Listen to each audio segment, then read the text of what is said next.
High বন্ধুরা, কেমন আছেন সবাই? আশা করি ভালো আছেন। শেখ বাড়ির রান্নাবান্নায় আপনাদের স্বাগত জানাই। আজ আপনাদের সামনে আবারও হাজির হয়েছে একদম নতুন রেসিপি নিয়ে। দেখতে পাচ্ছেন আজকে আপনাদের সঙ্গে শেয়ার করব সরু চাকুলি পিঠা রেসিপি।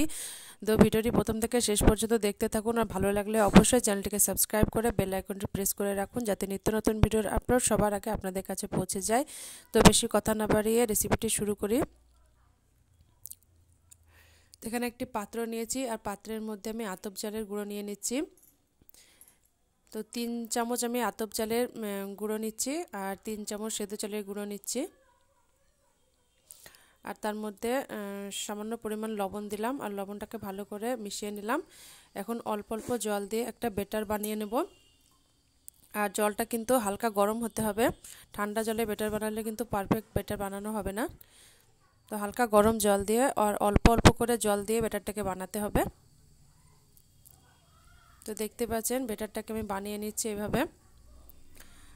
আর ব্যাটারের ঘনত্বটা কীরকম হয়েছে আমি চামচে দেখিয়ে দিচ্ছি। চামচের পিঠে এরকম করে হাত দিয়ে একটা দাগ কাটলে এরকম হয়ে আসলেই জানতে হবে যে ব্যাটারটা কিন্তু পারফেক্ট হয়েছে। তো এরকম করে ব্যাটারটা বানিয়ে নিয়েছি। এদিকে ওভেনের মধ্যে তাওয়া বসিয়ে দিয়েছি, আর তাওয়ার মধ্যে প্রথমে একটু সরিষার তেল দিয়ে ভালো করে তেলটাকে চারিদিকে ঘষে নিলাম। তো ব্রাশ দিয়ে ঘষলে ভালো হয়, আমার কাছে ব্রাশ ছিল না, তাই আমি বেগুনের ডাঁটা দিয়ে ভালো করে সরিষার তেলটা ঘষে নিলাম। আর পর্যাপ্ত পরিমাণে তাওয়া গরমও হয়ে গেছে। এখন এইভাবে হাতে করে ছিটিয়ে দিচ্ছি। আর খুব একটা বেশি সময় লাগে না, 1 থেকে 1.5 মিনিট সময় হলে কিন্তু এই পিঠে হয়ে যায়। তো একটা হয়ে গেল, এখন আবারও একটা করে আপনাদেরকে দেখিয়ে দিচ্ছি।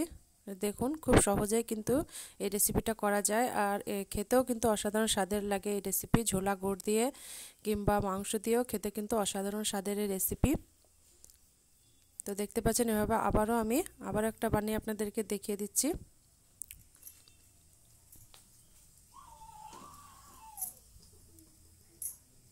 তো এটাও হয়ে গেছে, এখন এভাবে আমি উঠিয়ে নেব।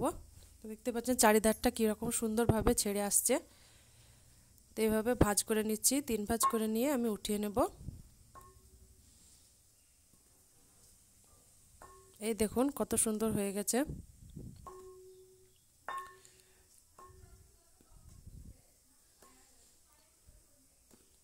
তো এইভাবে আমি সবগুলোকে বানিয়ে নেব। আবার একটা বানিয়ে দেখাচ্ছি আপনাদেরকে। এই দেখুন তেলটা ভালো করে ব্রাশ করে নিলাম, আবারও হাতে করে ছিটিয়ে দিচ্ছি। এই দেখুন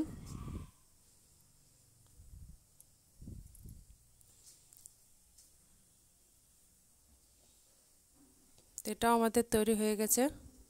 এভাবে ভাঁজ করে আমি উঠিয়ে নেব।